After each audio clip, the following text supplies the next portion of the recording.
अस्सलाम वालेकुम। आज हमने पढ़ना है ग्राम एटॉमिक मास, ग्राम मॉलिक्यूलर मास और ग्राम फार्मूला मास। अब जब हमने मॉलिक्यूलर मास पढ़ा था तो मॉलिक्यूलर मास में कोई स्टूडेंट मुझे बताना चाहे कि हमने क्या पढ़ा था? What is molecular mass? Molecular mass में पढ़ा था कि हमने जितने भी एक मॉलिक्यूल में एटम्स पाए जाते हैं उनका हर एक एटम का वो एक एटॉमिक मास लेके उनको सम कर दिया जाए तो वो एटॉमिक मास। ओके कि एक मॉलिक्यूल है, वेरी गुड, एक मॉलिक्यूल है उसमें एज वी नो दैट कि a molecule is formed by combination of atoms. For example हम कह रहे हैं हमारे पास यहाँ पे एक मॉलिक्यूल है वाटर, इसमें हमारे पास एटम्स पाए जा रहे हैं। किस किस के पाए जा रहे हैं? हाइड्रोजन और ऑक्सीजन के।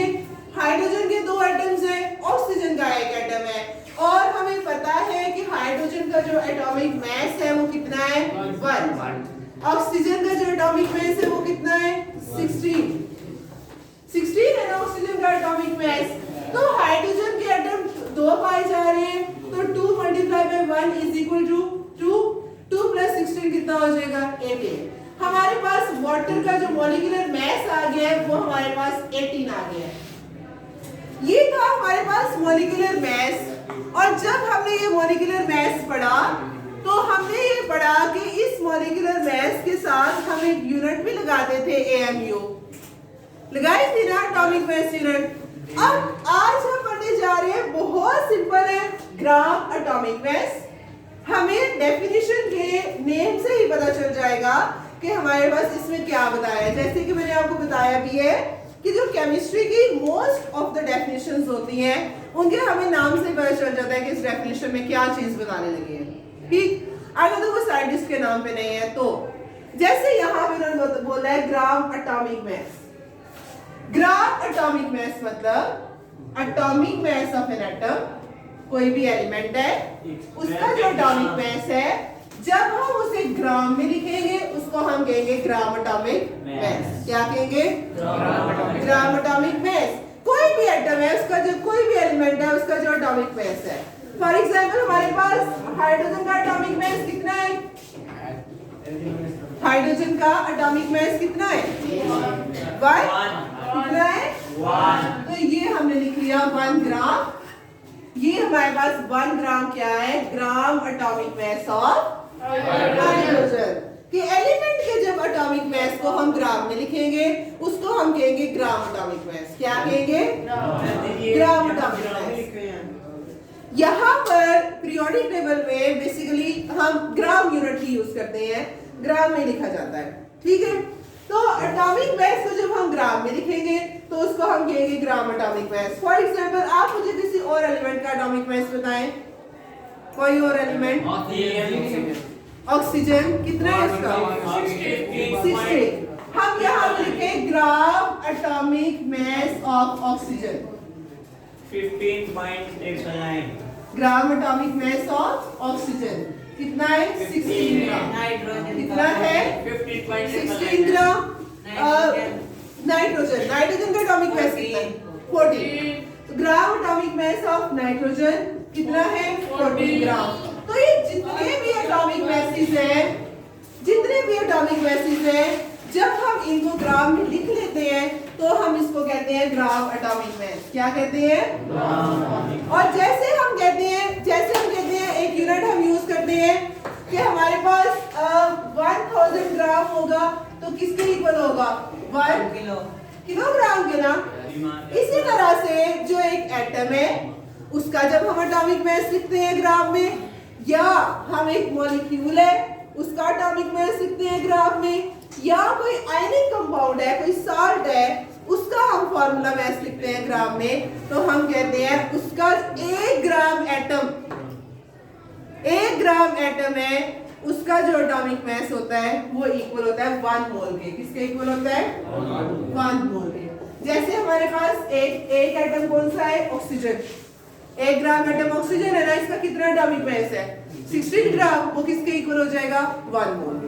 ठीक है, इसी तरह से हम कहते हैं एक मॉलिक्यूल का जो मॉलिक्यूलर मास है हम ग्राम में लिख रहे हैं वो भी 1 मोल के इक्वल होगा जितना उसका आएगा। जैसे वाटर है उसका मॉलिक्यूलर मास कितना आता है, कितना वाटर का मॉलिक्यूलर मास होता है 18, वेरी गुड 18 ग्राम, तो वो 18 ग्राम इज इक्वल टू 1 मोल।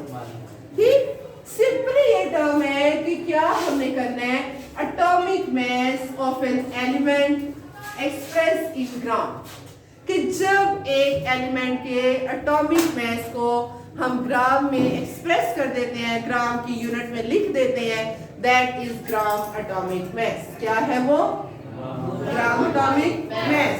इसी तरह से मॉलिक्यूलर मास, जैसे हमारे पास वाटर है, वाटर का मॉलिक्यूलर मास कितना है 18। जब मैंने 1 ग्राम मॉलिक्यूल है, 1 ग्राम मॉलिक्यूल ऑफ वाटर है, उसका मॉलिक्यूलर मास कितना है 18। अब मैंने उस 18 को ग्राम की यूनिट में लिख दिया, तो ये हमारे पास बन जाएगा ग्राम मॉलिक्यूलर मास। क्या बन जाएगा, मॉलिक्यूल का लिखना है। Molecule, what is molecule, a molecule is formed by combination of atoms, कि जब एटम्स कंबाइन किए हैं तब हमारे पास क्या बना है, एक मॉलिक्यूल बना है। तो हमारे पास ग्राम मॉलिक्यूलर मास वाटर का आ गया। उसके बाद आप किसी भी मॉलिक्यूल का लिख सकते हैं, आप नाइट्रिक एसिड का लिख सकते हैं, ग्राम molecular mass of nitric acid HNO3। जरा निकालें HNO3 का मॉलिक्यूलर मास काउंट करते हैं कितना बनता है, HNO3। पहले क्या है यहाँ पर, हाइड्रोजन, हाइड्रोजन का एटॉमिक मास कितना है 1 प्लस, नेक्स्ट क्या है कितना है एटॉमिक मास 14 प्लस, नेक्स्ट क्या है ऑक्सीजन, कितने ऑक्सीजन है 3 ऑक्सीजन है, कितना एक ऑक्सीजन का एटॉमिक मास कितना होता है 16, ये 16 आ गया। 16 3 आर 48, 48 प्लस 1 49, कितना बनता है ये 63 है, कितना बनता है 63। अब इस मॉलिक्यूलर मास को जब मैं ग्राम में लिख लूंगी 63 ग्राम, ये हमारे पास बन गया ग्राम मॉलिक्यूलर मास। क्या बन गया, ग्राम मॉलिक्यूलर मास। और एक मॉलिक्यूल का जो ग्राम मॉलिक्यूलर मास है वो इक्वल है 1 मोल के, इसके इक्वल है 1 मोल। हर किसी का, किसी मॉलिक्यूल का मॉलिक्यूलर मास ले रहे हैं ग्राम में, that will be equivalent to 1 mole. किसी एटम का हम एटॉमिक मास ले रहे हैं ग्राम में, that will be equivalent to 1 mole. या हम किसी आयनिक कंपाउंड का ले रहे हैं, किसी साल्ट का ले रहे हैं, like NaCl, potassium chloride, potassium sulphate, sodium sulphate, calcium carbonate, there are so many salts. उनका जब हम फार्मूला मास लिखेंगे, बेसिकली जब हम एक आयनिक कंपाउंड का, जैसे हमने पढ़ा था पीछे कि फार्मूला मास और मॉलिक्यूलर मास में क्या फर्क है। मॉलिक्यूलर मास होता है एक मॉलिक्यूल का, एक कोवलेंट कंपाउंड जो है उसके मॉलिक्यूल का एटॉमिक मास, उसको हम मॉलिक्यूलर मास कहते हैं। और फार्मूला मास क्या होता है, एक आयनिक कंपाउंड का। ठीक, आयनिक कंपाउंड्स मैंने आपको आयंस का बताया था कि सोडियम क्लोराइड है, जैसे Na पॉजिटिव Cl नेगेटिव, ये आयंस पाए जा रहे हैं ना, तो ये जब मिले तो एक कंपाउंड बनता है आयनिक कंपाउंड। कौन सा कंपाउंड, आयनिक। तो किसी भी आयनिक कंपाउंड का जो मास है, फार्मूला मास है, उसको हम ग्राम में लिखे तो हमारे पास बन जाता है ग्राम फार्मूला मास। क्या बन जाता है, तीनों की डेफिनेशन सेम है।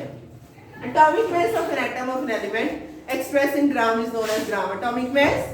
Atomic mass of a molecule of an element, atomic mass of an element or a molecule expressed in gram is known as gram molecular mass. The formula mass of an ionic compound expressed in gram is known as gram formula mass. The formula mass of an ionic compound expressed in gram is known as gram formula mass. इस तरह से हमारे पास, जैसे अब NaCl है, Na का कितना होता है एटॉमिक मास है, Na का 23 है, प्लस Cl का कितना है 35.5, तो वो 35.5 प्लस 23 इज इक्वल टू 58.5। तो NaCl का हमारे पास ग्राम फार्मूला मास कितना है 58.5 ग्राम, और ये किसके इक्विवेलेंट है 1 मोल। किसके इक्विवेलेंट है 1 मोल के। ये हमारे पास 3 सिंपल टर्म्स है, ग्राम एटॉमिक मास, गौर से अब दोबारा सुने आपको, ग्राम एटॉमिक मास, ग्राम फार्मूला मास, और तीसरी कौन सी है, ग्राम मॉलिक्यूलर मास। अब ग्राम एटॉमिक मास हमने क्या पढ़ा है कि कोई भी एटम है, कोई भी एलिमेंट है जब हम उसके एटॉमिक मास को ग्राम में लिखते हैं तो वो हमारे पास बन जाता है ग्राम एटॉमिक मास। यूनिट ग्राम, ग्राम यूनिट यूज करनी है। जैसे पीछे हमने एएमयू यूनिट यूज की थी ना, जैसे आप यूनिट यूज करते हैं जो मास है, मास के लिए हम किलोग्राम यूनिट यूज कर रहे हैं ना कि ये इतने केजी शुगर है, ये इतने केजी फलान चीज है, कर रहे हैं ना यूज। या लिक्विड है, लिक्विड के लिए हम कौन सा यूनिट यूज करते हैं? लीटर। Litre, very good.